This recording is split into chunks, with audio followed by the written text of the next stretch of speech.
Well, hey there friends, it's Chris from the Rate the Record podcast, and it's my turn this week to do a new music review. That's right, Savannah had hers last week, she'll have it again next week, but for now, it's me. I got 3 songs that we're going to go over today, so let's go ahead and check them out. Of course, I'll just scooch over here, and for less editing, I'm trying something new today, using a different program to do this, so let's see if this works properly. So to start things off this week, we have Jack White, that is frontman of the band The White Stripes, The Raconteurs, am I saying that properly?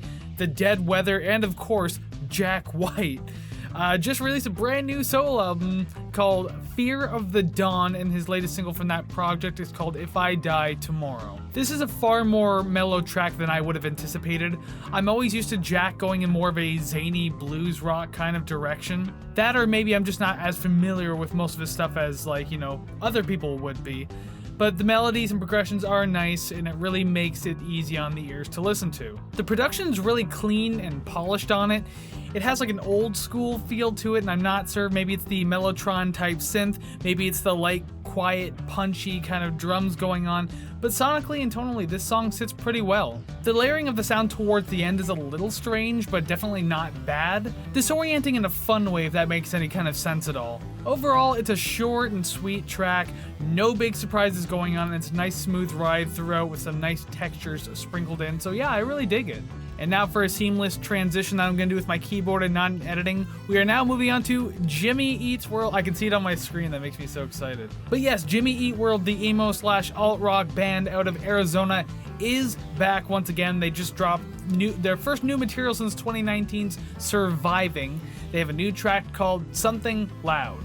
So just to kick it off, I'm going to say something that I mean in the absolute best way possible, and that they haven't moved too far past a sound that you would recognize them for since the 2000s. This feels like a Jimmy Eat World track. Even with the years that have passed, they still have a very good, consistent sound, and lead singer Jim Adkins really doesn't sound like he's missed a day of singing since they formed, I think it's like 1993 or something. Everything about this track is fairly straightforward. The writing and the composition, the style, this feels like it could have come out like years ago. The chorus definitely has a singable and catchy quality to it, something that certainly feels like it was meant to be sung like at a live concert or something. It just works better that way, at least in my opinion it does. So at the very least, they haven't really lost their knack for writing, especially something of a catchy hook. Overall, it is more or less just your basic straight shot of emo and indie rock.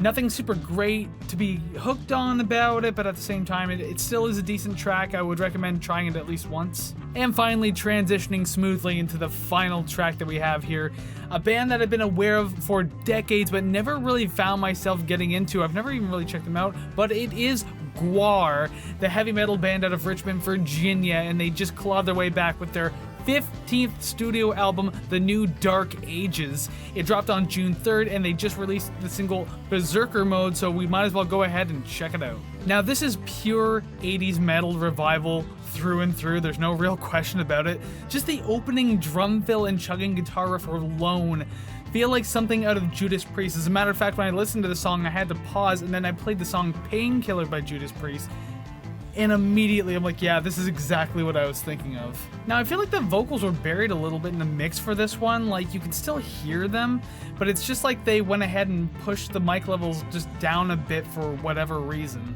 Now, the middle of the song does feel pretty epic, like, I'm not gonna lie about it. It's just a fun and energetic track that never really lets up all the way through. Sorry about that. Pushing through all the way to the end, it's pretty easy to get through this one since, like, it feels like it just goes by so quick. Overall, if you like the 80s metal sound, I can't see why you would dislike this song.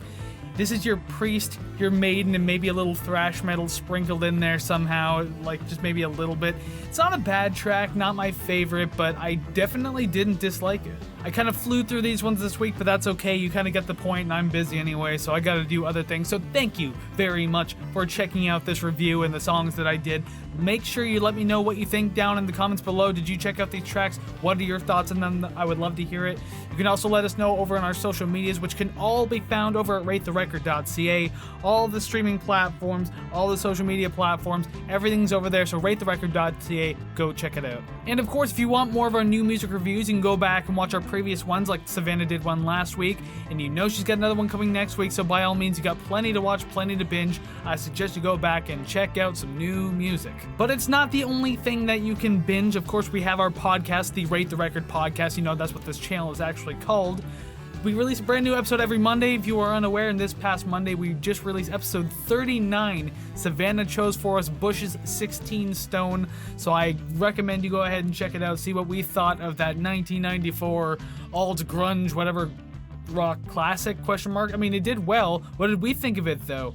You'll have to tune in to find out. Okay, well, I'll let you go ahead and do that. I have other things to do too. So you have yourself a fantastic week. We'll see you on Monday again for episode 40 of the podcast. But until then, go listen to some awesome music, and we'll see you soon. So take care, friends.